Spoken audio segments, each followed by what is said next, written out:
I guess if you're new here, you haven't seen this project yet or haven't seen the earlier videos, we haven't talked about it in a while. It is getting an 840 horsepower 632 big block from Blueprint Engines. That's what that's for.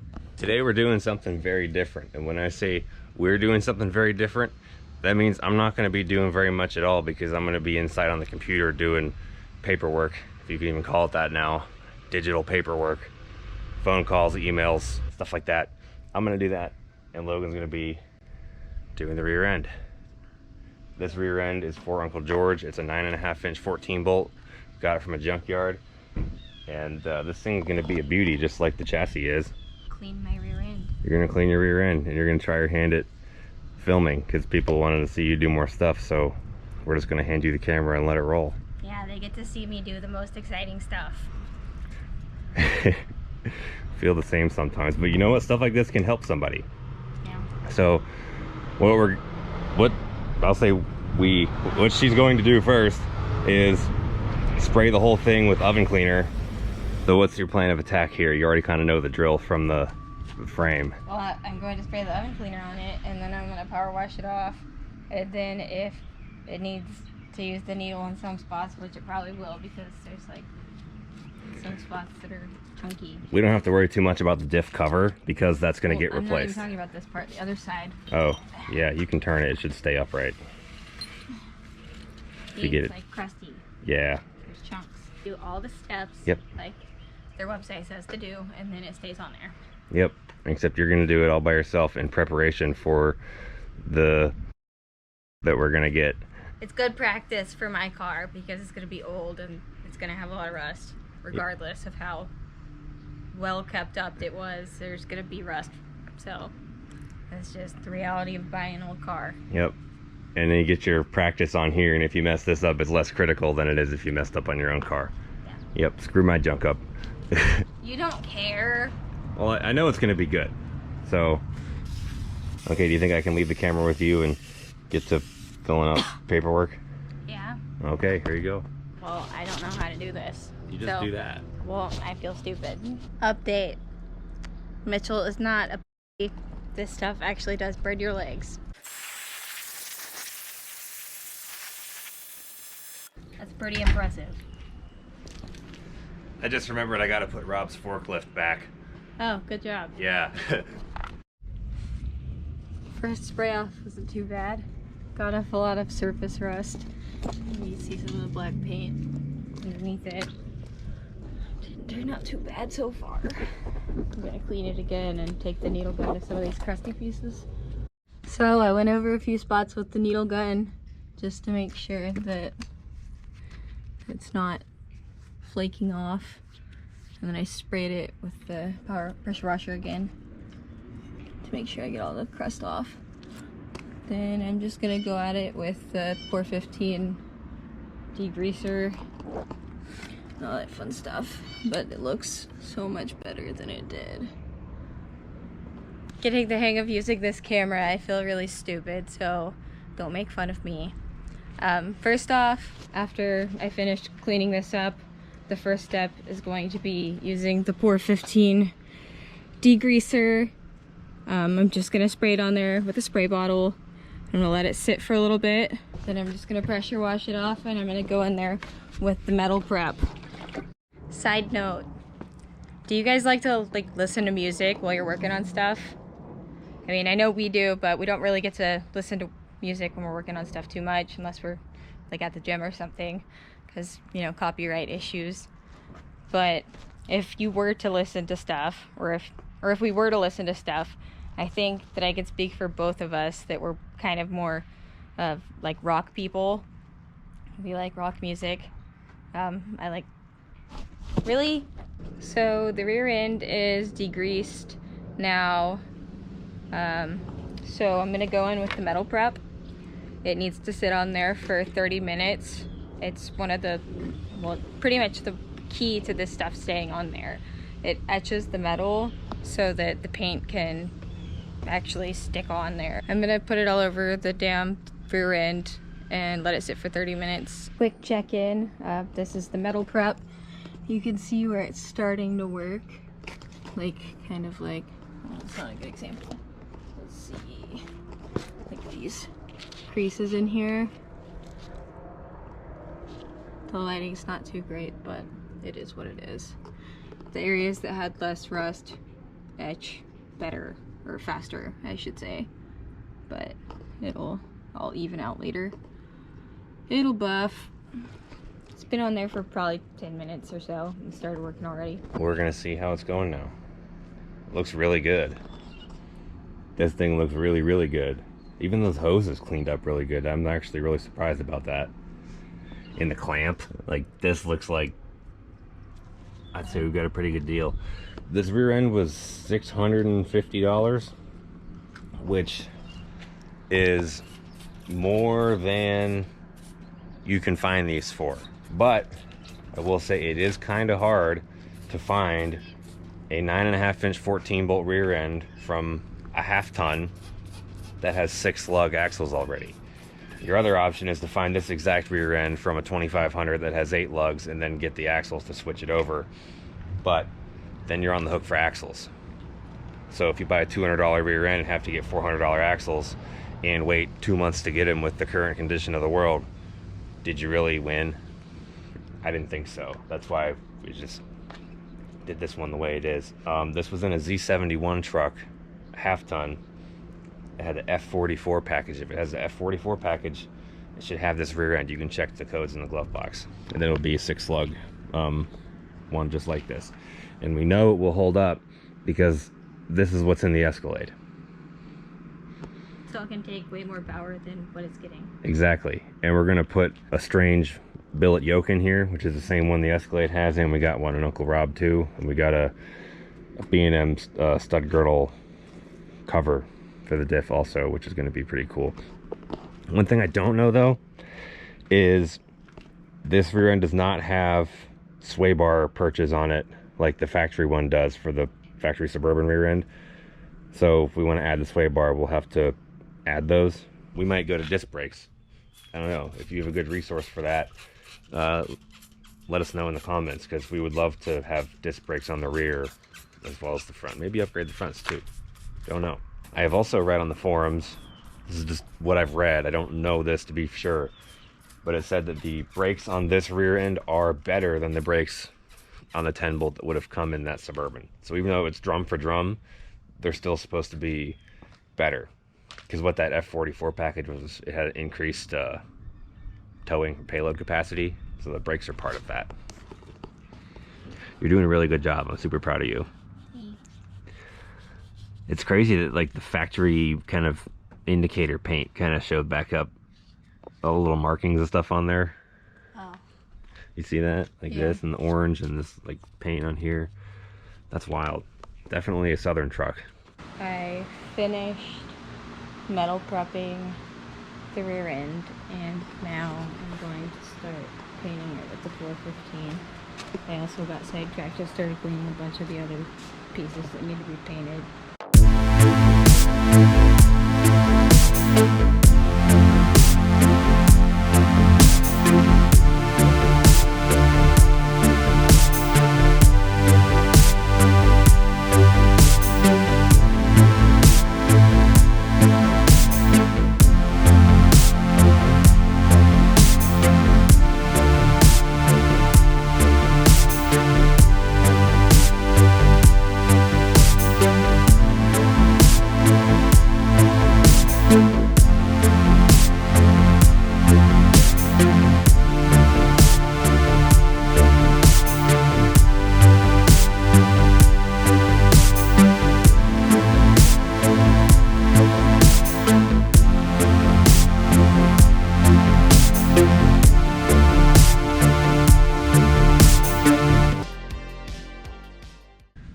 Check in and see what's been going on.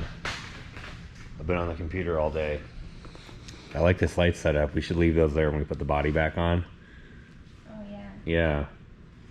Shouldn't they be something stupid like purple? Yeah. Definitely.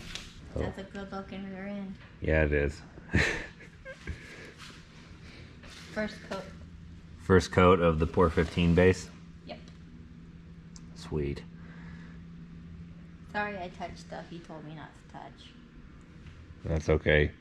You just don't want to glob it into the areas that have threads like well, that. I lightly did it because it looks like Yeah, that looks good. It'll be fine.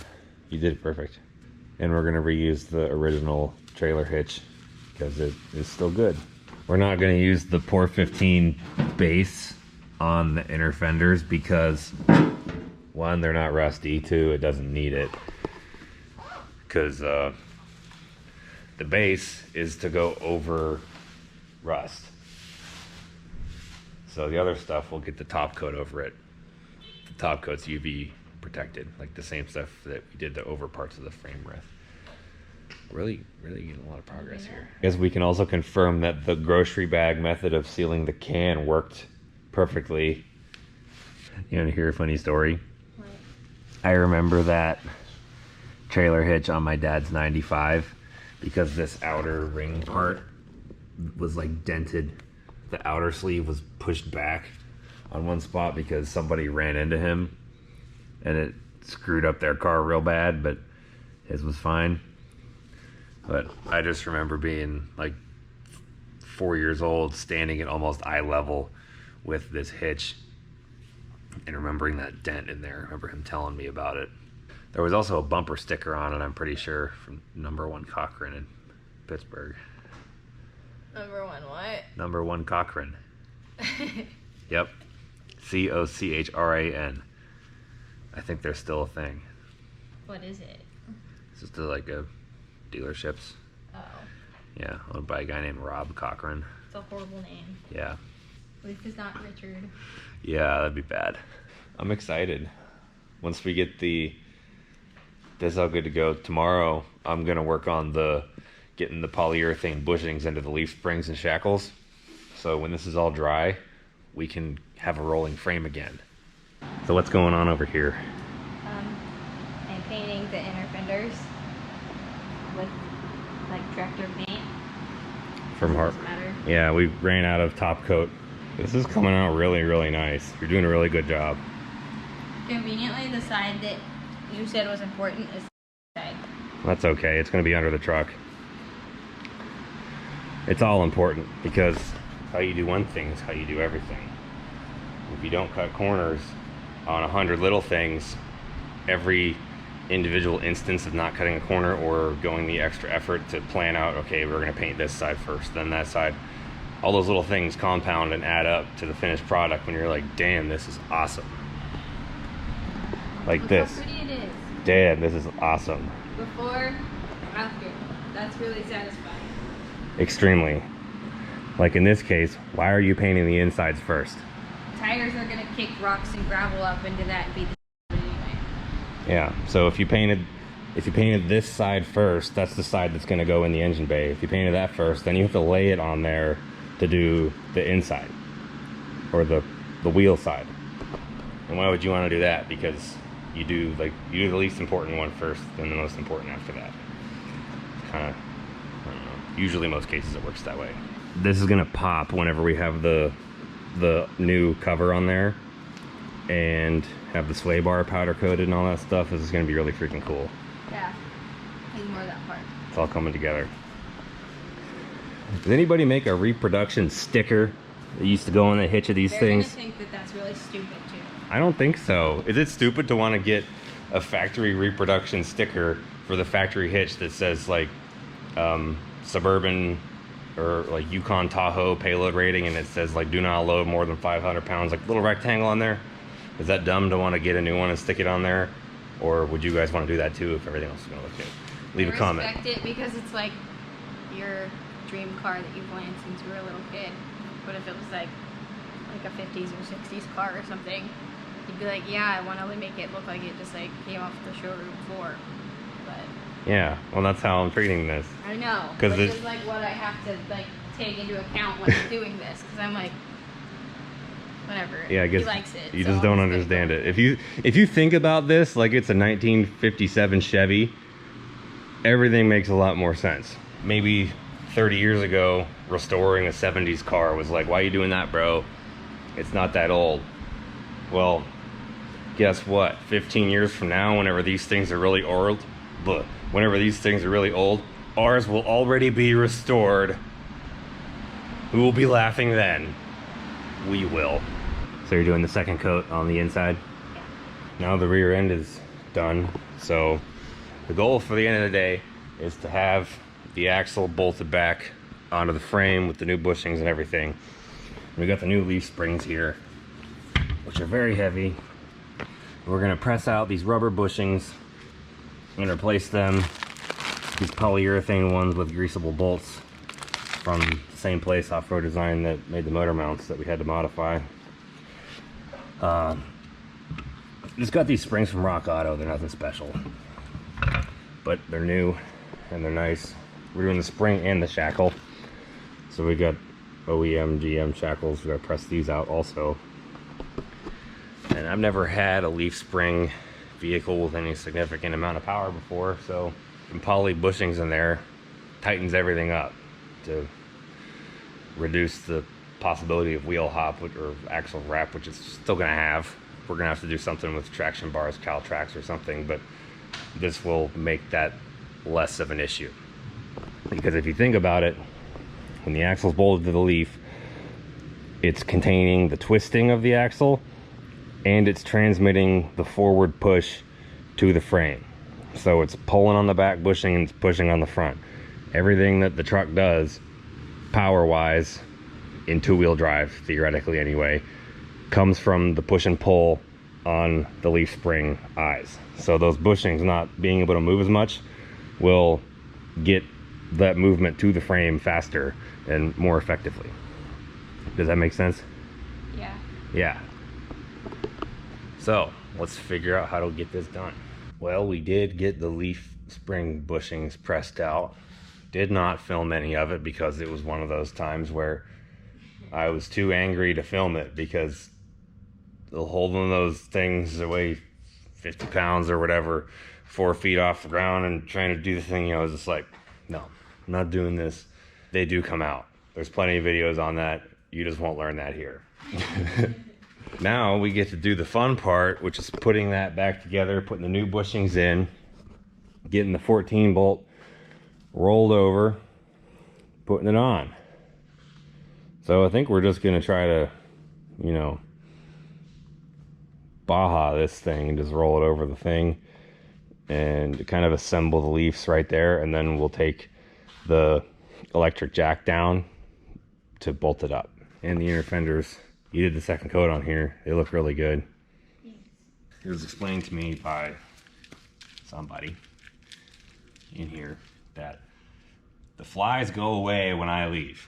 So I just stink. And I yeah, see? It's back. It's back. Yeah, and I'm not surprised because I've been sweating all day. It's humid. But when I work hard, I sweat a lot. And I'm just like, I'm methodical about some things, and other things I'm just a bull in a china shop and I tear stuff up and I get really sweaty when I work hard. Thankfully though, they're going to be installing the AC here shortly. Fingers crossed.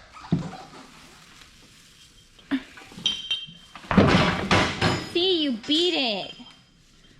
But it's done. See? The bull in the china shop. Got her done. Is it the flip the right way? No, it's not. It's not the right way. I'm an idiot. See? I thought. Nope, I'm stupid. I almost said something before you did it, so you wouldn't have to do it twice.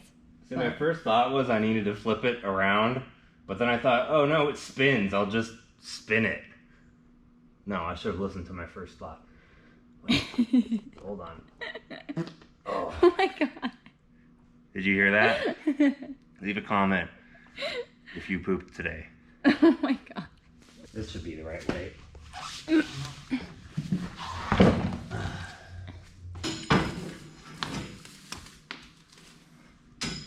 I don't know if this is the right way to do this or not, but I don't think it's the wrong way.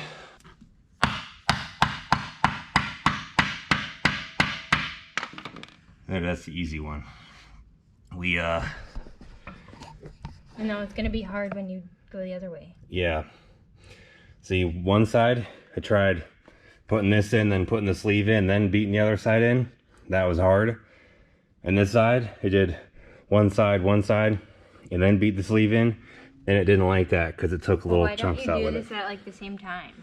Like it's already in there. You didn't try that. We did on the first one.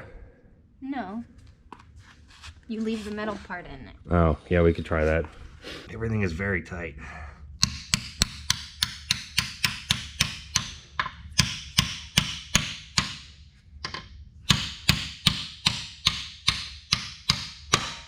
See, I'm all sweaty again. I have a problem, guys. Like that? Yeah, bang it forward now.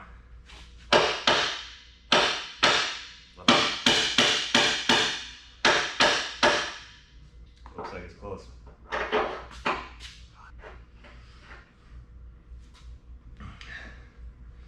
Sometimes you just gotta bang it. Yeah, look at that hammer twirl. Didn't even hurt myself. You might be thinking, why don't you do the differential change and the cover and all that while the rear end is out of the truck? Well, yeah, that would be nice, but we don't have it yet. And we gotta have this thing roll around.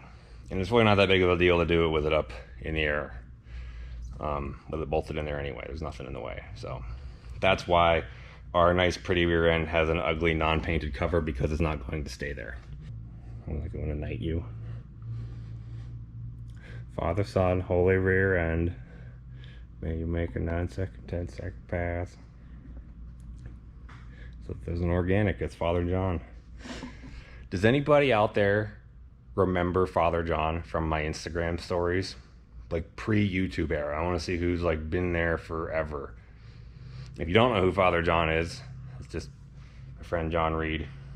And he was helping me get the rear end, same one, 14 bolt, ready for the Escalade. Water pipes in there were broken because they froze, so I had the water shut off. We just had a bucket. And he was rinsing off the water with this bucket, and he must have felt like a priest or something, and he just starts going, and I was like, whoa, stop, hold on, let me get my phone out, because John does that. He'll go just start doing something funny and no one's even watching him. Like, he's got no audience and he's just rolling. But I know him well enough to know this is coming, so I said, wait, stop, whatever you're about to do, just wait a second.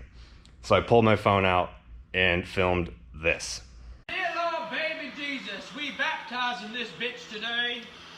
Father, Son, holy rear end, may you make a 9-second, 10-second pass. Father, Son, and Holy Spirit, Holy Ghost. And I just put Father John's baptizing my rear end. And Father John was born. And I still think about that often. Yes, he does. Yeah, I make Father John jokes all the time. They actually refer to him as Father John. He's not religious, it's just a guy named John, but he's forever going to be Father John. Maybe you guys will meet him on the channel. Funny, because if you, I don't know, he sends me a meme or something, I'm like, oh, Mitchell, Father John sent me a meme. Yeah, he's got an Instagram called It's Father John. You should go follow him and find some of that old stuff on there. He still posts on it. Years later, he's still rocking the character. He's funny. Okay, let's get these U-bolts out of here. Starting to look like a truck again. Now we're just getting the U-bolts and stuff figured out on here. And then we can lower the frame the rest of the way onto the ground. All right, we're about ready to drop this thing.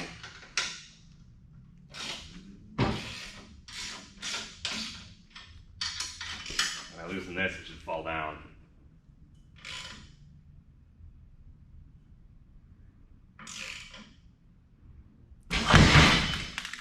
Damn. Yep.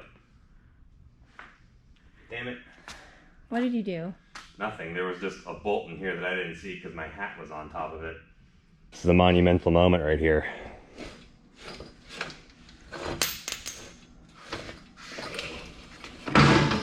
Oh my God. It's a Suburban. Okay, now we just have to get this bar out of here so we can put a jack under the rear end and get the weight off of this and roll this out of here. And then we can have this on the ground, tighten all of these up. We got ourselves a roller. So sorry. Sorry guys, I ruined all of this. You know, I had to roll a go-kart through the door, so I had to move it. Unfortunately, it happens sometimes. So we got Uncle George back on the ground. Logan did a really good job. Great job, actually, of prepping and painting everything all by herself. I didn't help at all. All I did is put the pressure washer away or like hook up the hose before you started working. That's about all I did. Yeah. And you did awesome. You're welcome. It's really satisfying to see it sitting there like that. We still got to torque everything down, but you know, it's there. It's good. We can move on. We just wanted to have a resolution for this video so we don't just end videos on like nothing. Here's your resolution. It's back on the ground. You can see tangible progress. And if you've been here for the last couple of videos, we are going to have we're gonna have cooler videos soon. We just have to do the boring stuff too. Yeah, this is the work. This is what it takes to have the cool stuff, is doing the boring stuff. So if you're here for it and you're learning something, we really appreciate you. And we have another end segment for you guys where we're just gonna sit here and talk about life a little bit. We're just gonna make that a regular thing. You can check out stablesandautoworks.com if you'd like to help, you know, support the channel, support us, be on the team. The shirt I'm wearing right now is the North Carolina flag shirt. Well, I like this one because, well, one, it's like cheaper than the other ones. It's like the regular Dilgen, like thicker shirts that's like not like as fitted.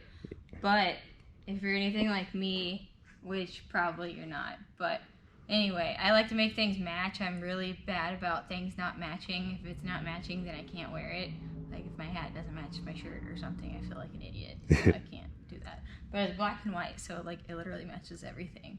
Yeah, especially this hat, which we just added to we brought large, extra large flex fits back, and it's black and white plain, so it matches this shirt and it matches the new. Or like you could still wear this with like whatever you want because it's black and white. It doesn't have the teal logo like the other one. Yeah. Which I like the teal logo, but having like options is nice. There's a place for black and white. Yeah. Yeah. And the one I'm wearing now, it's all dirty. Yours won't be dirty, it'll be new. But these are Richardson 115s. Like mesh trucker style cap with the Good Wrench looking logo on there. It's usually my go-to because I get sweaty. As you already know, I like the mesh. You got a lot of hair, it's hard to breathe. I need to cut your hair again. Yeah. It's overdue. Yeah, if you were wondering, she cuts my hair. Yeah. You basically are like jack of all trades. Yeah. I was not like a hairstylist or whatever they're called. No, I was just like, my hair's a little bit annoying, but it's not worth getting an entire haircut because that's a pain in the butt to like schedule it and do that. Every time Mitchell goes and gets a haircut, he wants to look like a 90s hockey player, and nobody here knows what the hell that is. I know what you're talking about because like you're my person and I know exactly what you want, but like you can't tell that to the hairdresser. They're like, the f is he talking about? Yeah, they just give you the freaking classic. So every time you go get a haircut, you get mad. Yeah. Your hair's not how you wanted it. Yeah. So I started cutting it. Yep. And there's only one way to learn. You just dive in and do it. You just got to do it. This is where I cut his hair. Not on the yoga mat, but like Yep. in front of the TV so he can watch something. I just roll up, I turn Lost Speedways on, and she cuts my hair. That's how it works. Every now and then we get a comment on stuff and say, what's going on with the Rolls Royce? I'll just answer that now. Right now, nothing. Nothing at all. Because it's going to be like a complete full rebuild. It's not going to go back the way it was. So it's not as simple as just doing it. Like you have to wait on parts. You have to meticulously figure things out. Like it's a lot. Yeah, that's gonna be a whole on it's like build, like more involving than this. Going and getting a car that is a tin can and completely rebuilding everything. It's like practically what it is, but we had to rip everything out first. I guess if you're new here, you haven't seen this project yet or haven't seen the earlier videos, we haven't talked about it in a while. It is getting an 840 horsepower 632 big block from Blueprint Engines. That's what that's for. 840 all motor pump 93 is going in this Suburban. And with a power plant like that, you know, that's what spawned the rest of this build to being taken very seriously, because it's going to be awesome. Like, we got to make it nice. How you do one thing is how you do everything. Yep. It looks good. The original hitch came out real nice. Yep, and we got a jack sitting under it because the torsion cross member is out, so it just goes. We're waiting on the coilovers to be delivered. It looks really weird. Yeah, it looks all like raked out. It's kind of funny. And the amount of comments that were generated from our last video where we went to Children's Vineyards and then stopped by Dale Earnhardt's childhood house and shared a story on that. If you want to hear it, you should go watch that video. And then we just kind of talked about how it made us feel, like how the world seems to be different or changing much more rapidly recently with everything, and how that kind of stinks. And I would like to add that if you feel that way, like we do, the only way things will ever be good like they were before, if the direction things are going now is ever to be stopped, the only way it's going to be stopped and reversed and headed in the right direction is if people like you, me, her, anybody who feels that way decides to put their foot down and do things like the old days. Like, go on a walk, wave at every single car that drives by you. You'd be surprised how many people will wave back. It feels good, you know, like, it's just one of those things. Like, oh, I acknowledge your presence, you acknowledge mine. Going for our walk today is like random people wanting to talk to you because you did wave to them. Yeah, it's just good. Like, you're like, oh, and then you wave to somebody. They're not an asshole. Yeah, that's all it is. It's kind of sad that like that has to be done to realize like, oh, I've waved at you for like 3 days in a row now. Yeah. They're not rude. Yeah, but it's so easy to make a huge positive impression on people these days. There's an advantage to this. Things may not be what they used to be, but there's an advantage to people who are going to put their foot down and do those things anyway, is that it's really, really easy to impress people now. You can get yourself ahead very quickly nowadays if you do things the old school way like that, like boots on the ground. You just got to do it. Every one of you guys comes into contact with I don't even know how many people every day.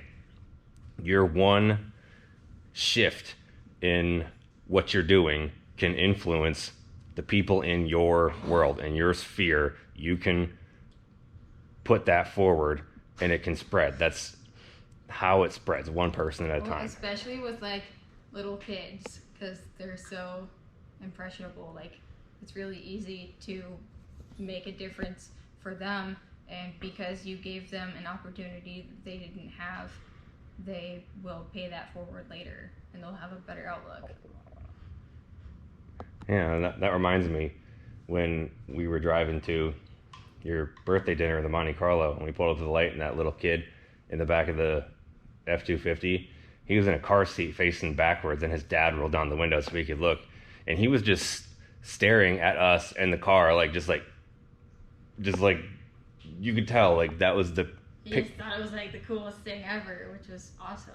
The dictionary definition of happy kid. You could just see it on his face that he was just happy. He's just vibing. He wasn't laughing or giggling or anything. He just had like a really, you could just tell he was just like loving what he was looking at. Well, then we rolled down the window and waved at him and he smiled real big. It like made him super happy. Yeah, and that felt really good. If you got a cool car, go out of your way to like make an impression on little kids like that. Cause like my sister, she was looking at the Monte Carlo and she wanted to hear it start, and as soon as Mitchell started it, she just thought it was the coolest thing ever. She said she wanted to drive it, and we just thought that was so funny.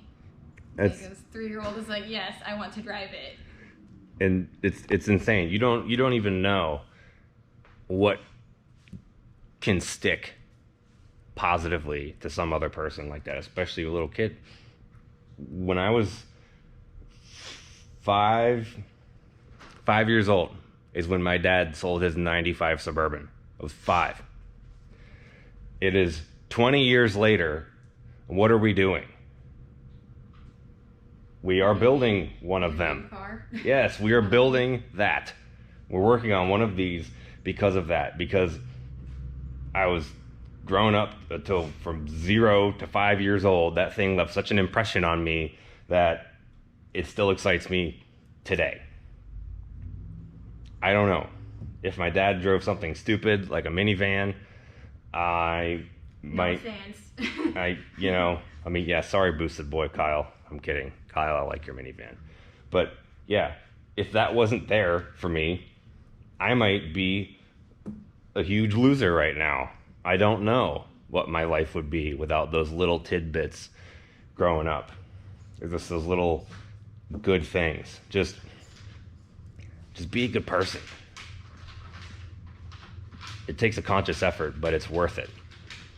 Because that's the only way the future is going to be as good as the past. If you think the past was better, you can't go back to that. You can't live in the past. What you can do is you can look back at the past, learn from it, take what was good about it, and apply it to have a better future in your own life and for everyone's life. There you go. That's all we have to say for today. If you think this stuff is valuable, show it to a friend that you think would resonate with it too. One person at a time. Say that to yourself. Any parting words? Suck it. No, I'm just kidding. Also, check out the website. Sorry, just had to. We gotta pay for gas somehow. You guys are awesome.